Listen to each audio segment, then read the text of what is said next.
आगे ये थ्योरम है, a tensor is a symmetric in one coordinate system, it is symmetric in other coordinate system. यानी कोई एक टेंसर है तो जब वो टेंसर है तो डिफिनिटली लॉ ऑफ ट्रांसफॉर्मेशन को सेटिस्फाई करेगा, और जब लॉ ऑफ ट्रांसफॉर्मेशन को सेटिस्फाई करेगा तो लॉ ऑफ ट्रांसफॉर्मेशन हमेशा दो कोऑर्डिनेट सिस्टम के बीच का रिलेशन होता है। तो ये कहा जा रहा है कि यदि कोई एक टेंसर है, चाहे वो किसी भी ऑर्डर का हो, यदि एक कोऑर्डिनेट सिस्टम में यदि वो सिमेट्रिक है तो वो दूसरे जो कोऑर्डिनेट सिस्टम होगा उसमें भी वो सिमेट्रिक ही होगा। तो ये क्वेश्चन दो तरह से पूछे जा सकते हैं, एक तो सिमेट्रिक के लिए और एक इसकी सिमेट्रिक के लिए, कि यदि कोई टेंसर चाहे वो जिस ऑर्डर का भी हो, यदि एक कोऑर्डिनेट सिस्टम में वो सिमेट्रिक है तो दूसरे में भी सिमेट्रिक होगा। या दूसरा क्वेश्चन कि यदि कोई टेंसर चाहे वो जिस ऑर्डर का भी है, एक कोऑर्डिनेट सिस्टम में यदि स्क्यू सिमेट्रिक है तो दूसरे में भी वो स्क्यू सिमेट्रिक ही होगा। तो एक को कर रहे हैं, दूसरे को हिंट करेंगे, आप कर लेंगे। तो ये हम सिमेट्रिक वाला करने जा रहे हैं।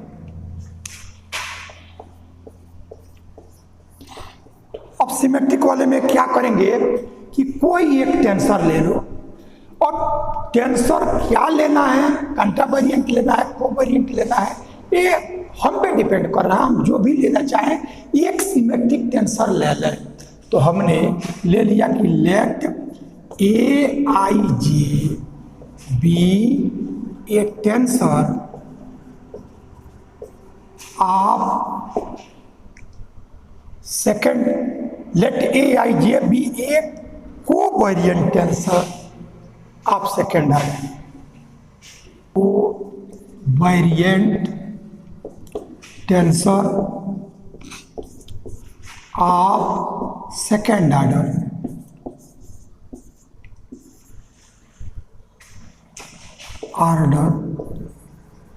which is symmetric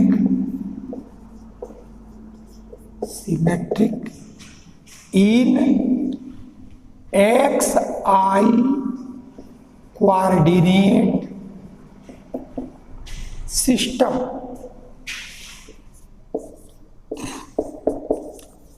अभी देखिए हमने क्या किया, हमको ये दिखाना है कि यदि कोई भी एक टेंसर हो, यदि वो सिमेट्रिक टेंसर है एक कोऑर्डिनेट सिस्टम में, तो दूसरे कोऑर्डिनेट सिस्टम में भी सिमेट्रिक ही होगा। तो इसके लिए हमने क्या किया कि ए आई जे सेकेंड ऑर्डर का कोवेरिएंट टेंसर लिया जो सिमेट्रिक है, और तब हमें दिखा दे कि यह ए आई जे दूसरे कोऑर्डिनेट सिस्टम में भी सिमेट्रिक ही होगा। तो देखो ए आई जे कोवेरिएंट टेंसर है सेकेंड ऑर्डर का, तो जो भी टेंसर होता है वो लॉ ऑफ ट्रांसफॉर्मेशन को सेटिस्फाई करेगा, क्योंकि यदि वो ट्रांसफॉर्मेशन लॉ ऑफ ट्रांसफॉर्मेशन न किया रहे तो टेंसर होगा ही नहीं, तब तो क्वांटिटी या फंक्शन रह जाएगा। तो अब यह ए आई जे ये टेंसर है, इसलिए लॉ ऑफ ट्रांसफॉर्मेशन को सेटिस्फाई करेगा। तो लॉ ऑफ ट्रांसफॉर्मेशन दो कोऑर्डिनेट सिस्टम में होता है, तो एक एक्स आई में तो ये सिमेट्रिक है, और जिस कोऑर्डिनेट सिस्टम में इसको सिमेट्रिक देखना है उसको हमने सपोज कर लिया कि वह एक्स बार आई है। अब एक्स बार आई में भी ये सिमेट्रिक होगा, ऐसा हमको दिखाना है। तो जिसमें सिमेट्रिक दिखाना होगा उसका और इसके बीच में लॉ ऑफ ट्रांसफॉर्मेशन लिखो, क्योंकि ये टेंसर है तो लॉ ऑफ ट्रांसफॉर्मेशन को सेटिस्फाई करेगा। तो बाई लॉ ऑफ ट्रांसफॉर्मेशन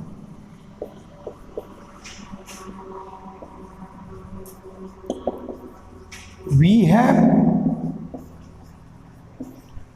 अब देखो लॉ ऑफ ट्रांसफॉर्मेशन लिखेंगे, एक में इसको सिमेट्रिक लिया गया है और एक में सिमेट्रिक दिखाना है। तो जिस कोऑर्डिनेट सिस्टम में सिमेट्रिक दिखाना है उसी में इसका लॉ ऑफ ट्रांसफॉर्मेशन लिखो।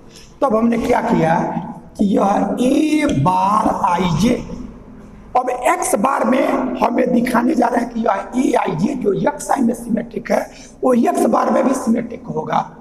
तो जिसमें दिखाना है उसका लॉ ऑफ ट्रांसफॉर्मेशन लिखो। तो जब लॉ ऑफ ट्रांसफॉर्मेशन लिखो तो यह एक्स बार में है और एक्स आई में अब इसको छोड़ करके दूसरा कुछ लिखेंगे।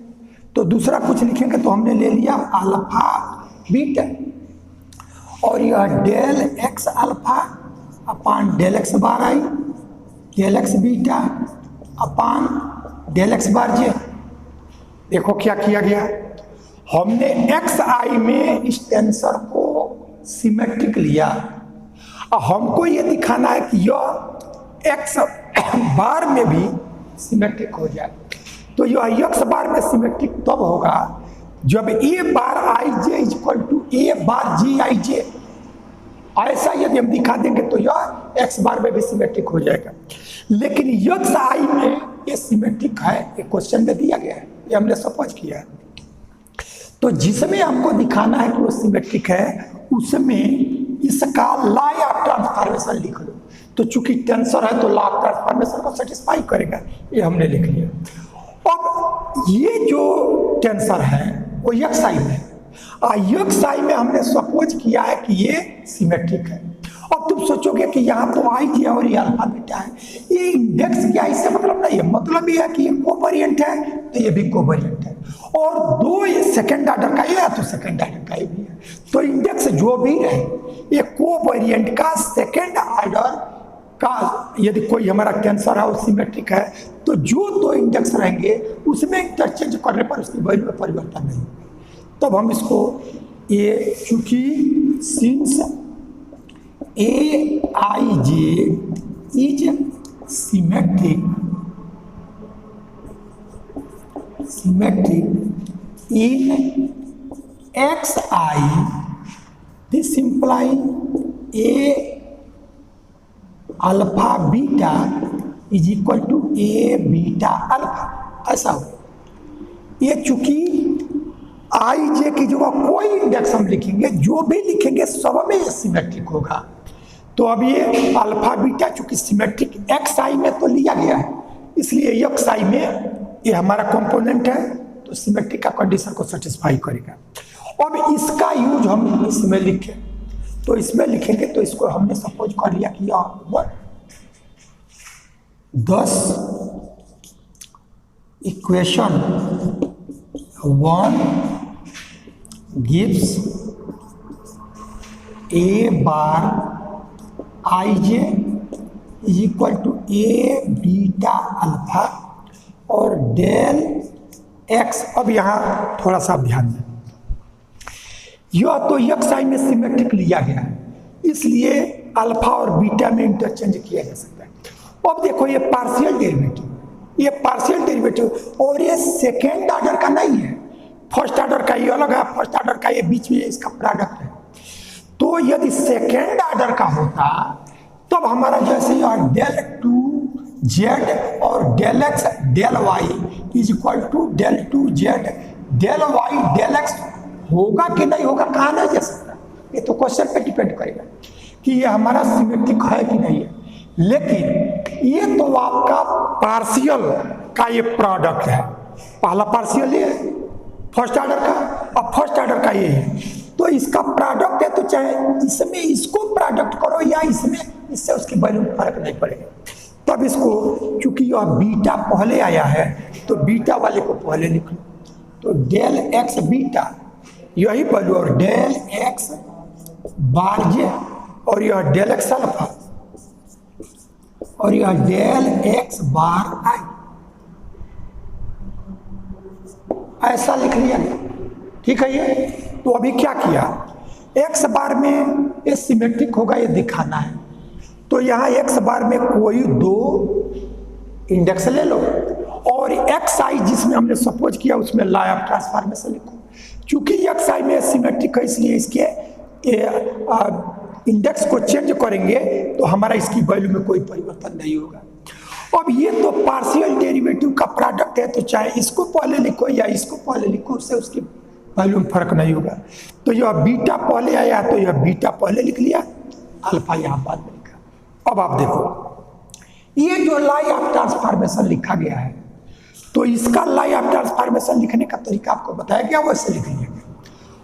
अब यदि इसको इससे इसके टर्म में लिखना हो तो हम लिखना जानते हैं।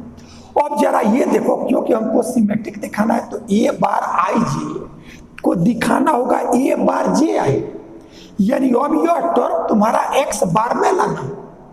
तो एक्स बार में लाने के लिए देखो कि हमारा ये एक्स आई है, ये एक्स बार है, तो देखो कि इससे ये कैसे मिलेगा, यानी इससे यह कैसे मिलेगा। इससे तो ये लाभ ट्रांसफॉर्मेशन हो गया, अब इससे ये कैसे मिलेगा। तो देखो इसमें ये अल्फा डमी है, एक जो डमी है वो इसमें नहीं आया, बीटा डमी है, डमी इसमें नहीं आया, जो फ्री इंडेक्स बचा वो आई पहले है, आई एक्स बार में है तो यह एक्स बार में हो गया, आई पहले है तो पहले आई, और जे बाद में है तो ये बाद में, यानी इसमें डमी हट गया और एक्स बार पर जो इंडेक्स है वही ए अल्फा बीटा की जगह आ गया, तो हमको ये मिल गया। इसी से जरा इसको देखो क्या देगा, तो यह बीटा डमी समाप्त हो गया, अल्फा डमी समाप्त हो गया। अब इसमें जे तुम्हारा एक्स बार में तो यह एक्स बार देगा, और यह जे पहले है आई बाद में, तो यानी यह ए bar I J is equal to ए बार जे आई, जो आपको मिल गया। अब ये कैसे मिला, यहां से ही आपको पाना होगा, इसकी वैल्यू लिखा गया तो इससे ये पाना होगा। तो क्या जो डमी है वो इस पे नहीं आया, छोड़ दो, जो बच गया यानी डेल एक्स बार आई और डेल एक्स बार जे यही बचा है, तो इस पे यानी इससे जो एक्स नहीं आया है केवल एक्स बार में है तो यह ए बार हो गया है, यह ए बार, और आई और जे है तो आई और जे, उसी का यूज यहाँ करोगे तो यह बीटा अल्फा डमी है, ये नहीं आएगा। और इसके साथ एक्स बार नहीं आएगा, यहाँ एक्स बार नहीं आ रहा है, तो ये एक्स बार पर जो जे है तो यह ए पर बार आ जाएगा, जे पहले है आई इसके बाद है, तो ये वैल्यू हमने लिखी। तब हमने देखा कि यह ए bar I J is equal to ए बार जे आई, ऐसा, ठीक है ये। तो ये हमने क्या देखा कि कोई भी एक टेंसर एक कोऑर्डिनेट सिस्टम में सिमेट्रिक है तो दूसरे कोऑर्डिनेट में भी वो सिमेट्रिक ही होगा। और इसी से देखो यदि ये कहता है स्क्यू सिमेट्रिक है तब आप क्या करते, उसके लिए अलग से थ्योरम हम नहीं लिख रहे हैं, वो आपके बुक में भी है, आप उसको कर लेना, लेकिन कैसे होगा ये हम बता दे रहे हैं इसी पे। तो अब हम क्या करेंगे कि ए आई जे को कोवेरिएंट टेंसर आप सेकेंड ऑर्डर लेंगे जो स्क्यू सिमेट्रिक हो, यानी अब इसको स्क्यू सिमेट्रिक लें और तब एक्स बार में दिखाने कि ये भी स्क्यू सिमेट्रिक हो जाए। तो अब ये लाभ ट्रांसफॉर्मेशन लिख लो। अब जब यह एक्स आई में स्क्यू सिमेट्रिक है तो अल्फा और बीटा में इंटरचेंज करोगे तो माइनस आ जाएगा, ठीक है ये, तब ये माइनस यहाँ रहेगा, और केवल अंतर यही आ गया कि इसमें प्लस है और यहाँ हमारा माइनस आएगा। तो इससे जैसे यह मिला है इसमें भी वही मिलेगा, लेकिन ये माइनस पहले आएगा, तो ए बार आई जे माइनस ए बार जे आई दिया, इसका मतलब इसकी सिमेट्रिक हो, ठीक है ये एक चीज ये हुआ। एक और क्वेश्चन ये पूछता है, पैटर्न सबका एक है, एक तरीका जानो सबको वैसे लिखो। एक चीज और पूछता है क्या कि कोई भी एक टेंसर है एक कोऑर्डिनेट सिस्टम में वैनिश कर जाए तो दूसरे में भी वो वैनिश कर जाए। तीन क्वेश्चन एक तरह के हैं, तीनों का पैटर्न एक है, थोड़ा बहुत परिवर्तन होता है। अब पहला सिमेट्रिक का हमने दिखा दिया, स्क्यू सिमेट्रिक का सब कुछ यही करोगे, जब स्क्यू सिमेट्रिक रहेगा तो इसके साथ माइनस आएगा, और जब यहाँ माइनस आएगा तो हमारा ए बार आई जे माइनस ए बार जे आई दिया तो स्क्यू सिमेट्रिक हो गया। तो यानी एक कोऑर्डिनेट एक्स आई में जब स्क्यू सिमेट्रिक हो गया तो एक्स बार में भी ये स्क्यू सिमेट्रिक हो गया, इसी से हमने समझ लिया। अब तीसरा वर्ग कि यदि कोई हमारा एक टेंसर है और वो टेंसर का कंपोनेंट एक कोऑर्डिनेट सिस्टम में वैनिश कर जाए, यानी वो वैनिश हो जाए न रहे, तो दूसरे कोऑर्डिनेट सिस्टम में भी वो वैनिश हो जाएगी। अब इसको समझो क्या है कि अब यही चीज जैसे हमने लिखा, अब ये सिमेट्रिक था तो हमने इसमें सिमेट्रिक का कंडीशन लगाया, स्क्यू सिमेट्रिक था तो स्क्यू सिमेट्रिक का लगाया। अब हमको ये दिखाना है कि जो है ए आई जे एक्स आई में वायनिस कर गया, जीरो दे दिया कंपोनेंट, तो अब हमको दिखाना होगा कि एक्स बार में भी ये जीरो ही देगा। तो तुमको एक्स बार में दिखाना है तो एक्स बार में लाई ऑफ ट्रांसफॉर्मेशन, और जब लाई ऑफ ट्रांसफॉर्मेशन लिख लिए तो यह एक्स आई में वायनिस कर गया, यानी ये जीरो आ गया। तो जब यहां जीरो कर दिए तो ये प्रोडक्ट ही जीरो होगा। इसका मतलब एक्स बार में भी जो ये आया वो वायनिस कर गया। ठीक है, ये तो एक पैटर्न के 3 क्वेश्चन, इन तीनों को आपको समझा दिया। अब इन तीनों को आप जो देगा उसको अनुसार लिख लेना है। ठीक, skew symmetric tensor of order 3। तो इसके पहले हम लोगों ने ऑर्डर 3 का एक और निकाला था, लेकिन उसमें केवल 2 इंडेक्स में सिमेट्रिक या स्क्यू सिमेट्रिक था। लेकिन यहां कहा जा रहा है कि ये किन इंडेक्स में है, ऐसा नहीं, थर्ड ऑर्डर का है, और केवल कहा गया कि स्क्यू सिमेट्रिक है। तो आपको बताया गया कि जब ऑर्डर 2 या 2 से जब अधिक हो जाता है और उसको कहते कि यह सिमेट्रिक है, इसका मतलब हर दोनों इंडेक्स को इंटरचेंज करने पर सिमेट्रिक ही देगा। और यदि उसको कह दिया कि स्क्यू सिमेट्रिक है तो हर 2 को इंटरचेंज करने पर वो स्क्यू सिमेट्रिक ही देगा। तो इसको कैसे निकालेंगे, इसका आप वर्क देखो। अब थर्ड ऑर्डर का कोवेरिएंट है, तो थर्ड ऑर्डर का एक कोवेरिएंट टेंसर ले लो। तो कोवेरिएंट है तो नीचे आएगा, थर्ड ऑर्डर है तो 3 इंडेक्स आएगा। तो late A I J K B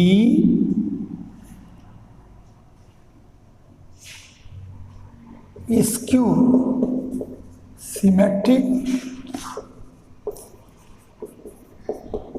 tensor of order 3। Order 3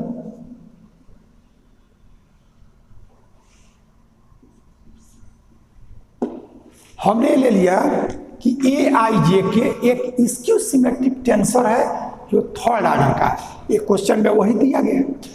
तो इसके इंडिपेंडेंट कंपोनेंट्स कितने होंगे ये हमको डिटरमिन करना है। तो सबसे पहले देखो कि स्क्यू सिमेट्रिक यदि ये कहता आई जे में है तब तो ए आई जे के इक्वल टू माइनस ए जे आई। यदि जे के में होता तो ए आई जे के इक्वल टू माइनस ए आई के जे। लेकिन ये किसी 2 में नहीं कह रहा है, ये केवल सिमेट्रिक कह रहा है। इसका मतलब प्रत्येक 2 में इसकी सिमेट्रिक है। तो प्रत्येक 2 इसके क्या होंगे, तो देयरफॉर ए आई जे के, अब स्क्यू है तो माइनस आएगा। एक को एक बार में फिक्स रखो, शेष में चेंज करो। तो जैसे मान लो आई को तुमने फिक्स रखा, तो अब यह ए आई रखा, अब इसमें स्क्यू सिमेट्रिक, तो यह के जे ऐसा। अब इसमें आई को फिक्स रखे, अब जे को फिक्स रखो, तो यह ए जे को फिक्स रखोगे तो यह के पहले आई बाद में, तो यह ए आई जे के इज इक्वल टू माइनस ए के जे आई। पहले में आई को चेंज नहीं किया, जे और के में इंटरचेंज किया। दूसरे में जे को हमने वैसे रहने दिया, आई और के में इंटरचेंज किया। अब तीसरे में ए आई जे के, इसमें तुम के को रहने दो, आई और जे में इंटरचेंज करो, तो हमारा से यह ए माइनस में आ जाएगा, जे आई के, यही 3 ऑप्शन होंगे। तो ये हमारा स्क्यू सिमेट्रिक है, इसलिए प्रत्येक 2 को इंटरचेंज करने पर ये हमको माइनस देगा, तो हमारे ए ऑप्शन है।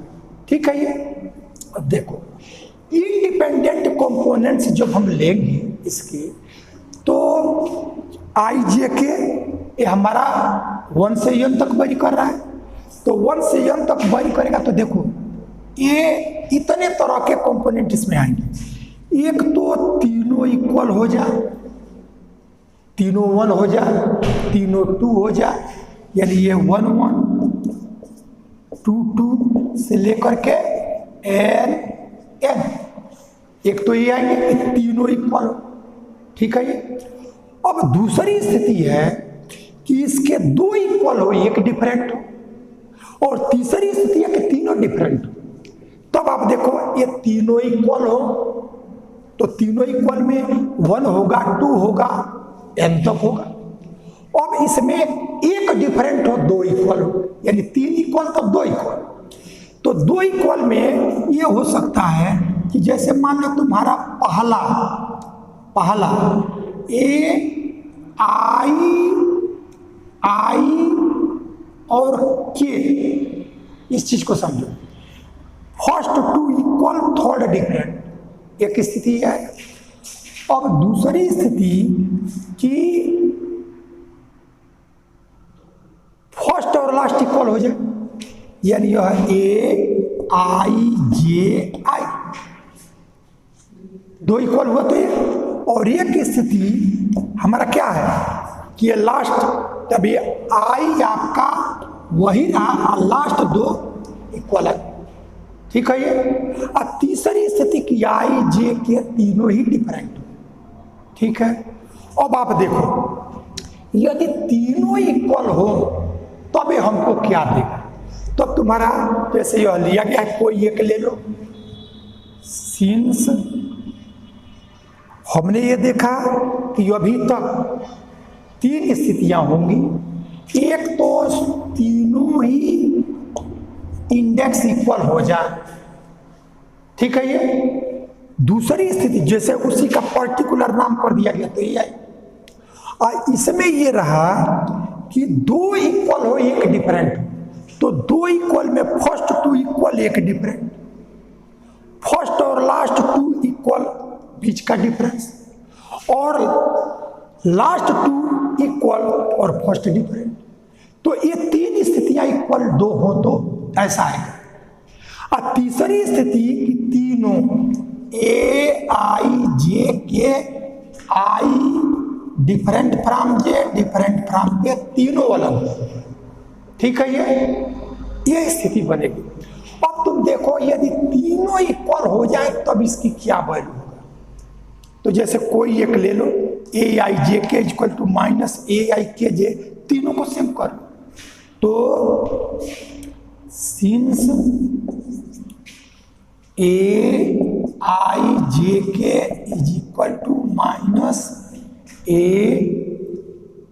आई के जे, ये हुआ। अब तीनों इक्वल हो तो कोई एक ले सकते हो, इसको भी ले सकते हो, इसको भी ले सकते हो, कोई तीनों को इक्वल कर दो। तो जब i is equal to j is equal to k, तीनों इक्वल हो जाए तो ए आई आई आई माइनस ए आई आई आई, ठीक है ये। जब तीनों को सेम कर दिया तो मेरा तीनों आ गया। अब इसको इधर ट्रांसपोज करो तो 2 ए आई आई आई इक्वल टू 0। अब 2 0 नहीं है, इसलिए डिफरेंट तुम्हारा क्या हुआ, ए आई आई आई इक्वल टू 0। इससे हमको ये मिला कि इसके यदि तीनों इंडेक्स इक्वल हो तो वो वाइनिश कर जाएगा, वो 0 हो जाएगा। यदि वो हमारा थर्ड ऑर्डर का वो टेंसर नहीं रह पाएगा, तो उसको अब हमको नहीं, तीनों को इक्वल को नहीं काउंट करना है। क्लियर है ये। अब 2 को इक्वल रहा तब देखो, तो 2 में जैसे 2 में ये स्थिति रहा, ये यदि कोई भी हमारा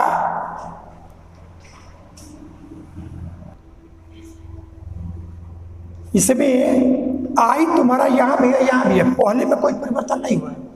परिवर्तन हुआ है लास्ट 2 इक्वल हो जाए तो। जब 2 ही इक्वल हो तो एक तो डिफरेंट होगा। तो यदि पहला हमारा ए इक्वल हो और इन दोनों में चेंज हो लास्ट 2 में, तब यदि ये दोनों इक्वल हो जाए, यहाँ से यह इफ ए आई जे के इज इक्वल टू माइनस ए आई के जे, ए है।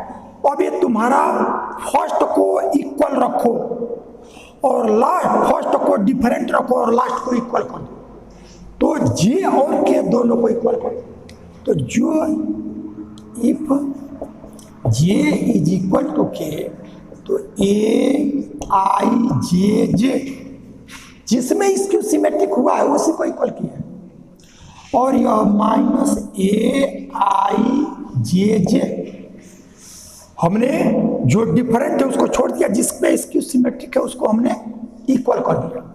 तो इक्वल कर दिया तो अब ये माइनस है तो इधर आएगा, तो फिर यह 2aij इज इक्वल टू 0, यानी 2 0 नहीं होगा तो aij is equal to 0।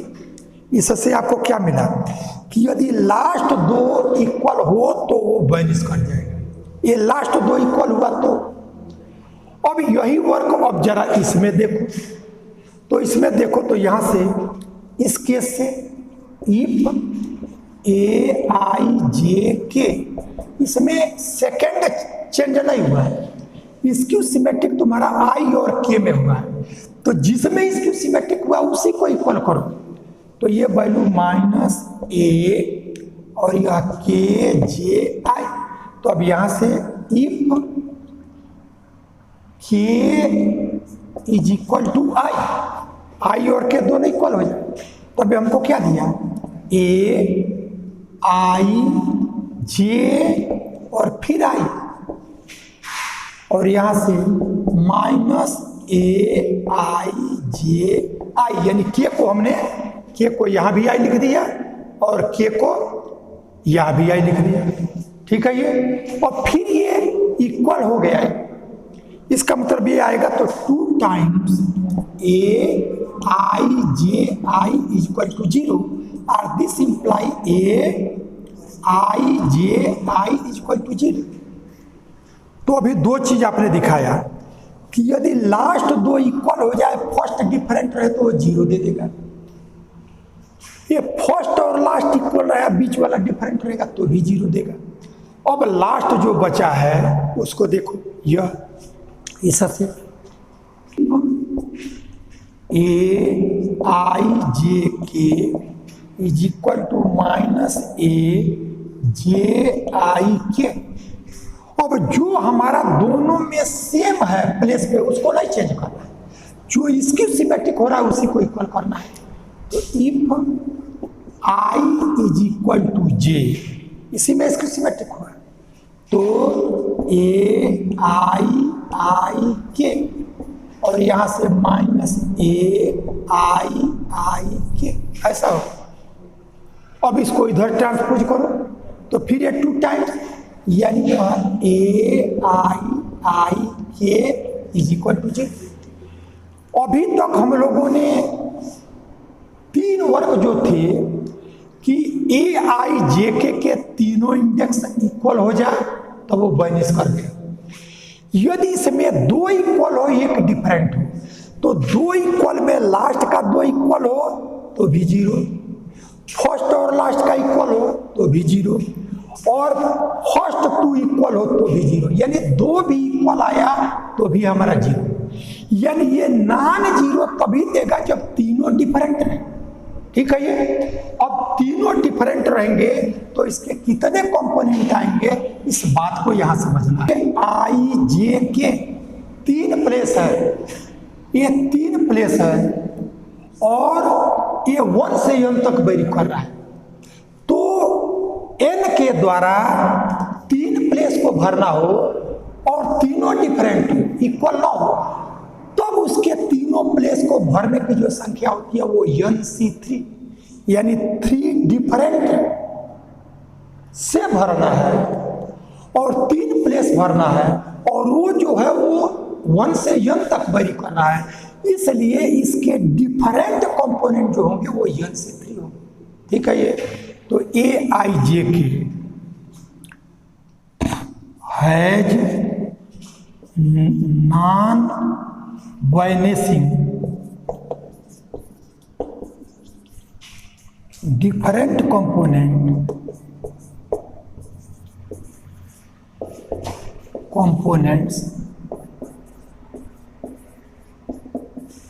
if I different from J different from K, ये तीनों डिफरेंट हो तो since I J K vary from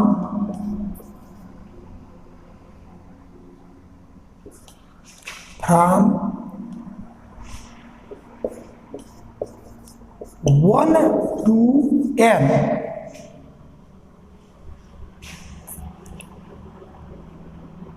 that is 3 places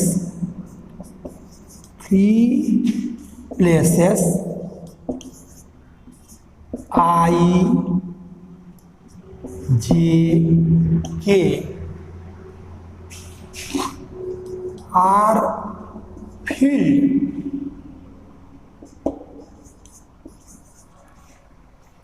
from n different objects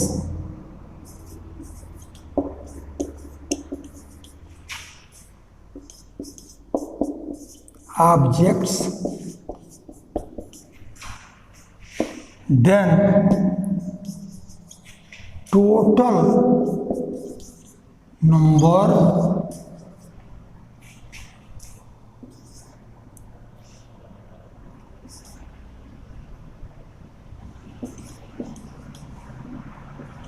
are NC3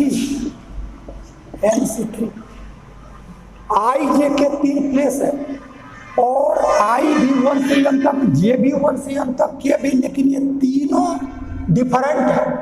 तो 3 places जो n से n तक very कर रहा है उसके डिफरेंट नंबर से, जैसे ये 1 आ गया तो यहाँ 1 नहीं आएगा, यहाँ 1 नहीं आएगा, ये 1 आ गया तो यह 2 या 3, इस तरह से। तो जो टोटल नंबर ऑफ कंपोनेंट्स होंगे उनकी संख्या NC3, और NC3 की वैल्यू n-1, n फैक्टोरियल में लिखो, तो factorial n, factorial 3, factorial n-3, NCR तो factorial n, factorial r, factorial n-r। तो अब देखो ये फैक्टोरियल n को n-3 तक लाओ, तो यह n-1, n-2 और फैक्टोरियल n-3 और अपान ये 6 हो गया, फैक्टोरियल 3 का मतलब 6, ये फैक्टोरियल n-3, यानी इससे एक कैंसिल। तो हमारे टोटल कंपोनेंट हुए n-1, n-2 बाई 6, ये हमारे टोटल कंपोनेंट हुए। तो ये कंपोनेंट निकालने के लिए क्या किया गया? पहला तो हमने देखा कि तीनों जब I, J, K तीनों इक्वल हो जाएं तब हमारा ये वैनिश कर गया। यदि 3 में 2 इक्वल हो जाए, चाहे फर्स्ट 2 इक्वल हो, चाहे फर्स्ट और लास्ट इक्वल हो, चाहे लास्ट 2 इक्वल हो, तो भी वैनिश कर जा रहा है। यानी ये नॉन वैनिशिंग तभी होगा जब वो तीनों डिफरेंट रहे।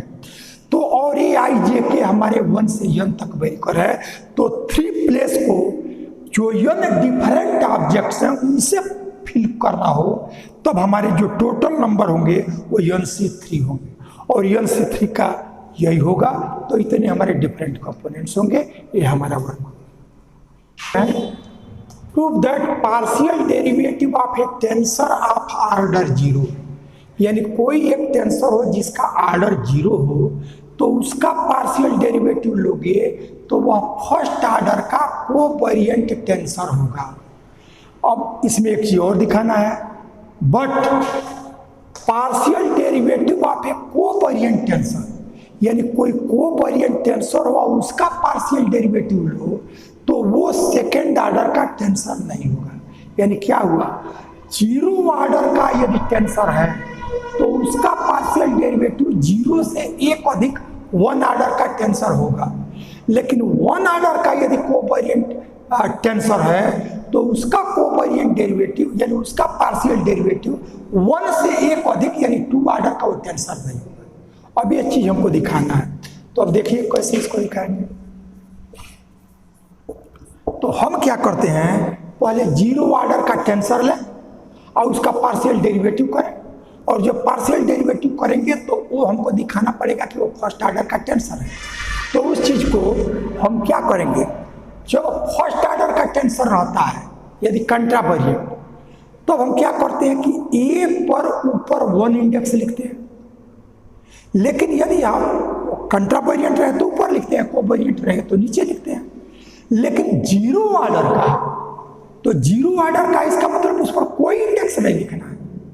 तब हमारा let A is a tensor of order zero, ये जीरो ऑर्डर का टेंसर है। तो जब जीरो ऑर्डर का टेंसर है तो टेंसर है तो लॉ ऑफ ट्रांसफॉर्मेशन सेटिस्फाई करेगा। तब उसके लिए हमें लिखते हैं then we have A bar is equal to A. जब हमारा फर्स्ट ऑर्डर का होता है तो यहाँ एक लिखते हैं कोई इंडेक्स, और उसके बदले तब यहाँ रखते हैं। ये हमारा पार्शियल डेरिवेटिव में जाता है और एक डमी होकर पार्शियल में आता है। लेकिन जीरो ऑर्डर का है तो यहाँ कोई इंडेक्स है, और तब इसके लिए हमको यहाँ कुछ नहीं रखना है। तो जब ये लिखा जाता तो वो पार्शियल में आता है, यानी इसके लिए पार्शियल में नहीं है। तो हमारा जीरो ऑर्डर का टेंसर ये हो गया। अब इसका पार्शियल डेरिवेटिव करो, तो पार्शियल ये तुम्हारा एक्स बार में है, इसलिए एक्स बार के रिस्पेक्ट में इसका हम करेंगे। तो टेकिंग पार्शियल डेरिवेटिव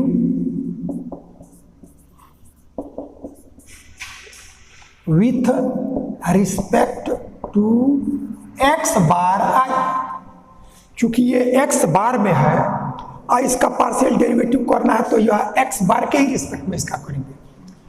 तो वी फाइंड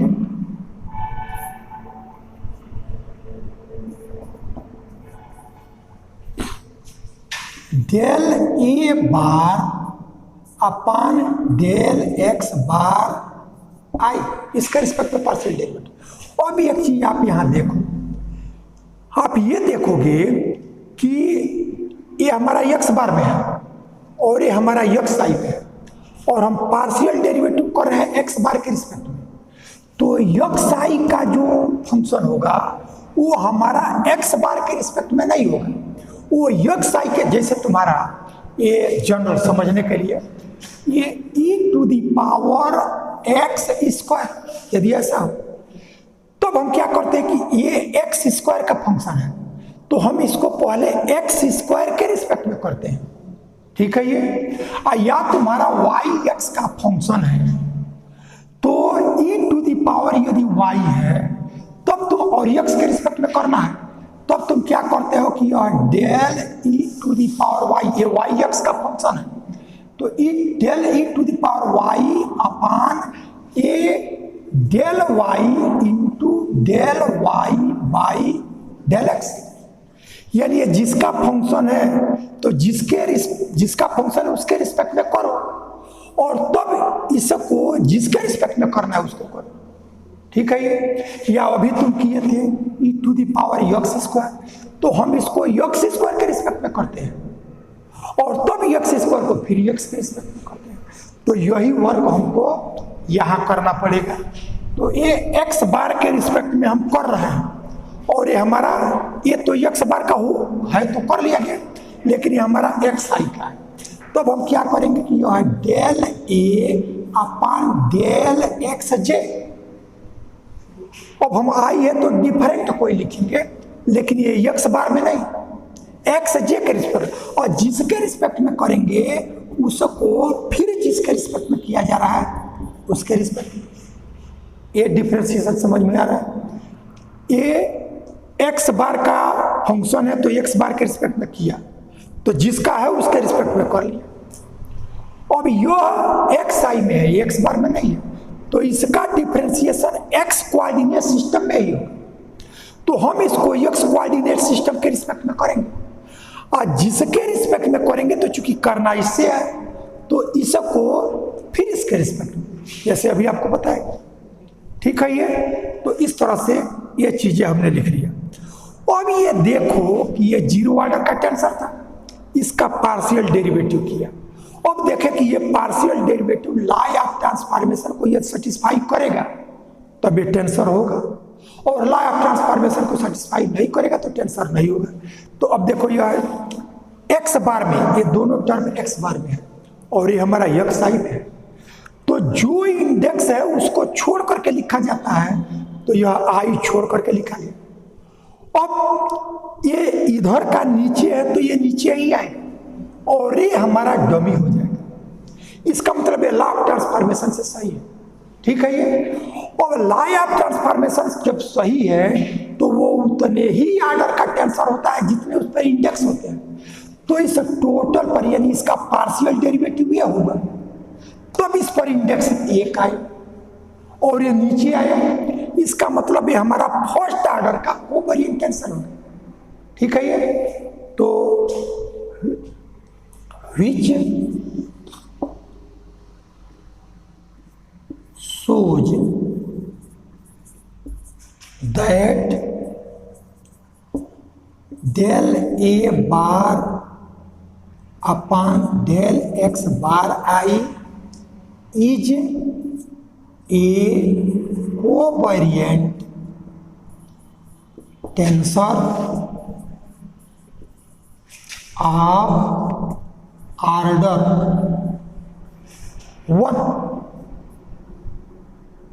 1 क्यों हुआ?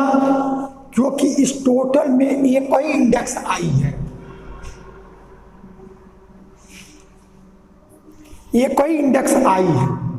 और कोवेरिएंट क्यों है? क्योंकि ये इंडेक्स नीचे आया हुआ है, ऊपर नहीं है। तो इसलिए हमारा इस ए बार का जो पार्शियल डेरिवेटिव या टोटल हुआ वो लॉ ऑफ ट्रांसफॉर्मेशन से सही है, इसलिए हमारा एक टेंसर हुआ और कोवेरिएंट फर्स्ट ऑर्डर का हो। तो पहला हमको क्या दिखाना था कि यदि कोई एक टेंसर जीरो ऑर्डर का हो तो उसका पार्शियल डेरिवेटिव जो होगा वो जीरो से एक अधिक यानी फर्स्ट ऑर्डर का कोवेरिएंट टेंसर होगा। तो ये हमने दिखा दिया। अब इसमें एक पार्ट और बचा है, वो क्या है? कोई कोवेरिएंट टेंसर हो फर्स्ट ऑर्डर का तो उसका पार्शियल डेरिवेटिव सेकेंड ऑर्डर का टेंसर नहीं होगा। अब उस चीज को हम दिखा कर ले फर्स्ट ऑर्डर का और उसका पार्शियल डेरिवेटिव करे और तब दिखा दे कि वो हमारा टेंसर नहीं है। तो late A bar I B a covariant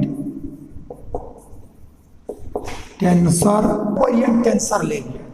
तो जब यह कोवेरिएंट टेंसर लिया गया तो इसलिए लॉ ऑफ ट्रांसफॉर्मेशन सेटिस्फाई करेगा by law of transformation of transformation we have A bar i A या एच और यह del x h upon del x bar i. देखो क्या किया गया, ये कहा जा रहा है कि फर्स्ट ऑर्डर का कोवेरिएंट कोई टेंसर तुम लो। तो हमने फर्स्ट ऑर्डर का कोवेरिएंट टेंसर ले लिया। अब जब ये टेंसर है तो ये लॉ ऑफ ट्रांसफॉर्मेशन को सेटिस्फाई करेगा। अब कहा जा रहा है कि इसका यदि पार्शियल डेरिवेटिव हम लें तो वो पार्शियल डेरिवेटिव सेकेंड ऑर्डर का टेंसर नहीं होगा। तो अब इसका पार्शियल ऑर्डर डेरिवेटिव लो, तो टेकिंग पार्शियल डेरिवेटिव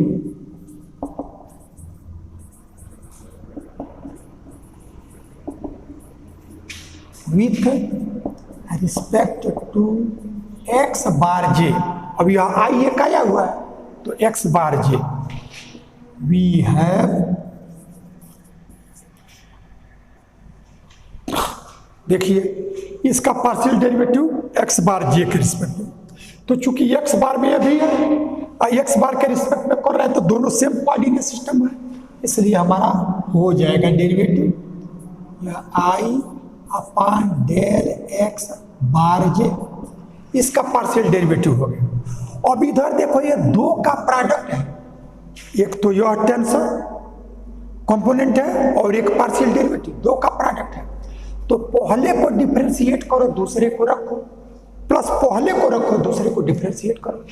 तब इसको करो तो देखो फिर ये यक्स आई में है और करना है यक्स बार के रिस्पेक्ट में।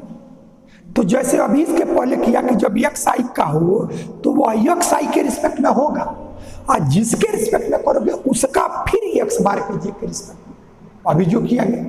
अब इस तरह का डेरिवेटिव हमको आगे भी कि दूसरे कोऑर्डिनेट सिस्टम से दूसरे कोऑर्डिनेट सिस्टम को करें तो वो जिस कोऑर्डिनेट सिस्टम में है तो उसी के रिस्पेक्ट में उसको करेंगे, और जिसके रिस्पेक्ट में करेंगे उसका फिर जिसके रिस्पेक्ट में किया जा रहा है वो डेरिवेटिव करने का नियम है। तो यह del A H upon del X के, यानी एक्स आई में किसी के रिस्पेक्ट में करो और जिसके रिस्पेक्ट में करोगे उसी को जिसके रिस्पेक्ट में करना है वो, तो यह डेल एक्स बार जे, ठीक है। ये तो पहले का डेरिवेटिव हुआ, दूसरा वैसे रह जाएगा। तो यह del x h upon del x bar i plus, और पहले को रखो दूसरे को डेरिवेटिव करो तो प्लस ए एच। अब देखो यह एक्स आई का एक्स बार के रिस्पेक्ट में एक बार डेरिवेटिव हुआ है, और जब एक बार और इसका करोगे तो ये सेकेंड ऑर्डर का हो जाएगा। तब हमारा यह del 2x h upon del x bar i और डेल एक्स बार जे इसी के रिस्पेक्ट में किया जाए, ठीक है। ये covariant tensor of first order लिया, उसका लॉ ऑफ ट्रांसफॉर्मेशन लिख लिया। अब इसका जो पार्शियल डेरिवेटिव होगा वो हमारा टेंसर नहीं होगा सेकेंड ऑर्डर का, तो वो दिखाने के लिए इसका पार्शियल डेरिवेटिव करो। तो पार्शियल डेरिवेटिव करोगे तो जिस कोऑर्डिनेट सिस्टम में है उसी के रिस्पेक्ट में करो। तो हमने आई है अब इंडेक्स बदल दिया और इसके रिस्पेक्ट में पार्शियल डेरिवेटिव किया, और फिर ये दो का प्रोडक्ट है, तो ये एक्स आई में है और कर रहे हैं एक्स बार जे के रिस्पेक्ट में, तो एक्स आई के रिस्पेक्ट में ही इसको करो, और जिसके रिस्पेक्ट में करोगे उसका फिर इसके। अब यदि ये के नहीं रहता यम रहता तो यहाँ डेल एक्स यम को करते जो रखते, और फिर तो अगले को हमने रख लिया। अब पहले को रखा, आई हमारा एक्स बार के रिस्पेक्ट में एक बार डेरिवेटिव हुआ है, आई एक्स बार के रिस्पेक्ट में एक बार और करोगे तो सेकंड डेरिवेटिव हो जाएगा, ठीक है। ये अब यदि यह लॉ ऑफ ट्रांसफॉर्मेशन को सेटिस्फाई करेगा तो टेंसर होगा, और उतने ही ऑर्डर का टेंसर होगा जितने इंडेक्स होंगे। तो इंडेक्स इसमें दो है, तो यदि होगा तो सेकंड ऑर्डर का होगा, नहीं होगा तो नहीं होगा। तब देखो हम ये देख रहे हैं कि ये सेकेंड ऑर्डर का इसमें एक टर्म आया हुआ है, और लॉ ऑफ ट्रांसफॉर्मेशन में सेकेंड ऑर्डर को भी डिफाइन करते हो तो दो बार पार्शियल आता है, न कि वो सेकेंड ऑर्डर में आता है। जैसे हमारा ए बार आई जे होता तो यह A h k del x h upon del x bar i, ये फर्स्ट ऑर्डर का होगा, और फिर दो बार है तो एक बार और पार्शियल डेरिवेटिव। लेकिन सेकेंड ऑर्डर का जितने भी ऑर्डर का लो वो नहीं आता, तो इस सेकेंड ऑर्डर का ये टर्म होने के कारण ये लॉ ऑफ ट्रांसफॉर्मेशन को सेटिस्फाई नहीं करेगा, और जब लॉ ऑफ ट्रांसफॉर्मेशन को सेटिस्फाई नहीं किया तो फंक्शन हो सकता है, क्वांटिटी हो सकती है, लेकिन टेंसर नहीं हो सकता।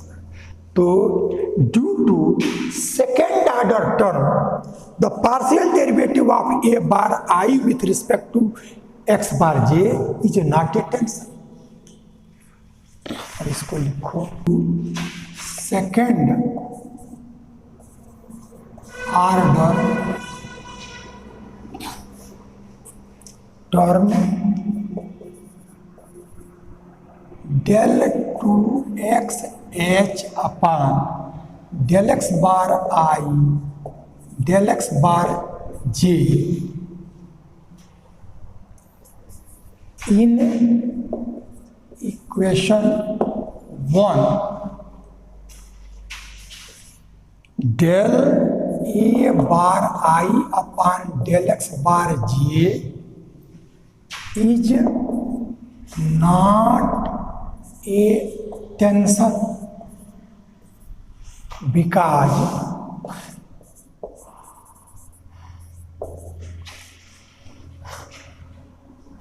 Del A bar I upon del x bar J does not satisfy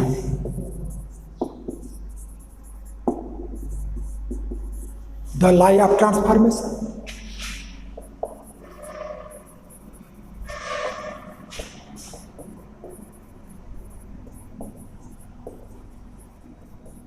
इस तरह से क्वेश्चन हमने दिखाया कि जीरो ऑर्डर का जो टेंसर था वो पार्शियल डेरिवेटिव किया गया तो फर्स्ट ऑर्डर का टेंसर हो गया था, लेकिन हमारा जो फर्स्ट ऑर्डर का कोवेरिएंट टेंसर था उसका पार्शियल डेरिवेटिव ये सेकेंड टर्म आ जाने के कारण ये लॉ ऑफ ट्रांसफॉर्मेशन को सेटिस्फाई नहीं कर रहा है, और जब लॉ ऑफ ट्रांसफॉर्मेशन को सेटिस्फाई नहीं करेगा तभी हमारा टेंसर नहीं होगा।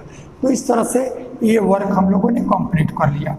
तो हम लोग टेंसर में आज जो सिमेट्रिक और इसकी सिमेट्रिक से रिलेटेड जो प्रॉब्लम्स पूछे जाते हैं उन सबको हमने कर लिया, और टेंसर का एडिशन, सब्ट्रैक्शन, मल्टीप्लिकेशन ये सब कुछ होता है, कैसे होता है और आगे के